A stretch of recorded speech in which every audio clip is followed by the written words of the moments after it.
Nós temos uma pessoa assim, muito agitada. Não é muito fácil conviver, Rui, diariamente. Nós temos aqui. Pois é, não é muito fácil conviver diariamente com alguém assim, né? Mas pode ser que o seu colega de trabalho sofra de um transtorno neurobiológico. São os portadores de TDAH, que é o transtorno de déficit de atenção e hiperatividade.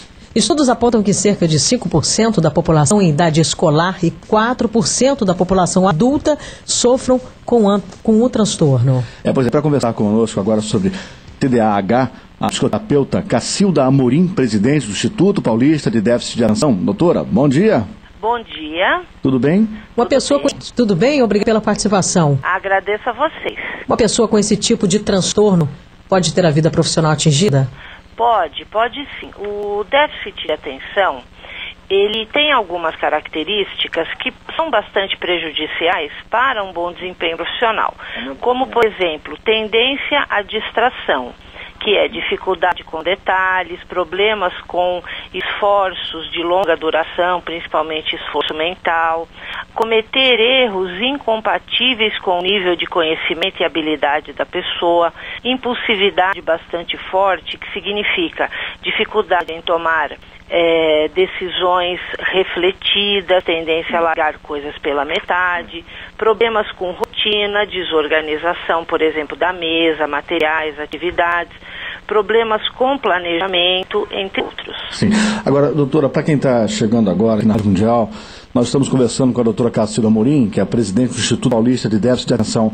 Agora, em linhas gerais, assim, bem simplesmente falando, o que é TDAH? TDAH significa transtorno de déficit de atenção com hiperatividade. O TDAH é um problema de base orgânica que tem a ver com uma maneira específica de funcionamento do cérebro. Algumas áreas do cérebro relacionadas a controle do foco, atenção concentrada, controle do excesso da agitação motora, são prejudicadas em pessoas que têm este problema. Certo. Agora, isso também pode ser positivo, né? Em algumas áreas, algumas características da pessoa que seja portadora de TDAH, em algum momento essa característica pode ser positiva, não? Com certeza.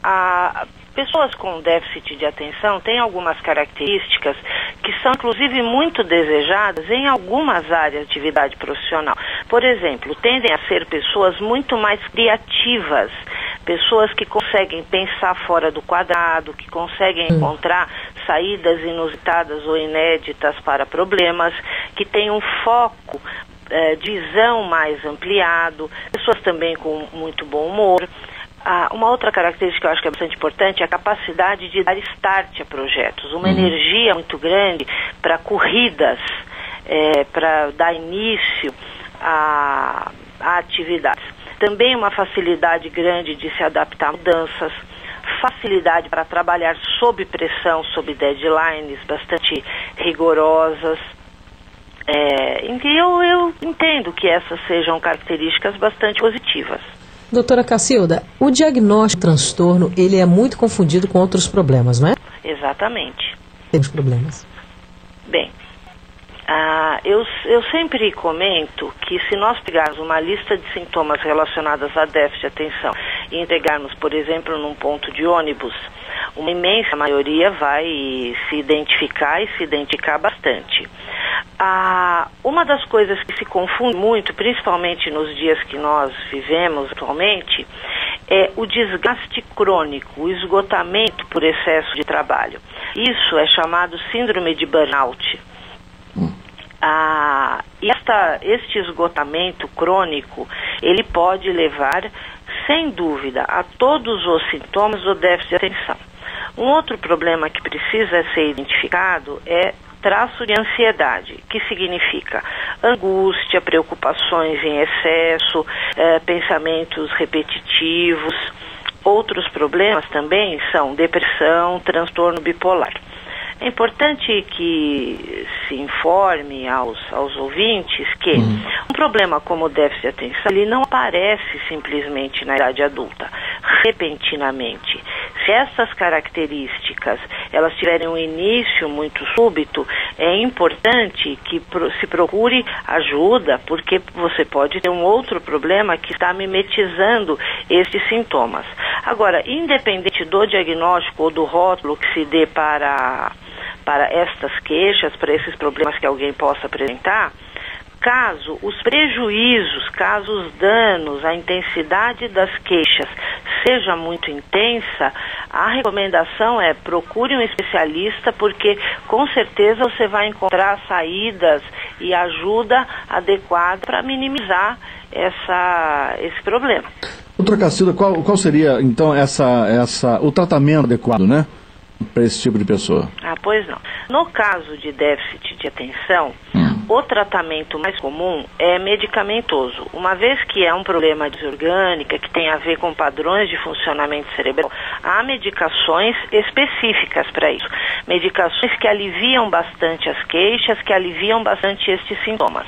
Agora, é importante não esquecer que há aspectos comportamentais que podem se beneficiar com treinamentos específicos, como treinamentos relacionados à psicoterapia comportamental ou até mesmo atividades que são chamadas de coaching comportamental, por exemplo, dedicadas a desenvolvimento de habilidades de gerenciamento de tempo, organização pessoal, planejamento, etc. É bem interessante. É bem interessante esses esclarecimentos da doutora Cacilda. Bom, com certeza deve ter muita gente que ainda não foi diagnosticada, não é? Com certeza. É verdade. Mas a mídia tem feito um trabalho muito importante nos últimos anos, tem divulgado extensamente o tema e tem permitido a muitas pessoas encontrar detectar saídas. Também, né? Exato.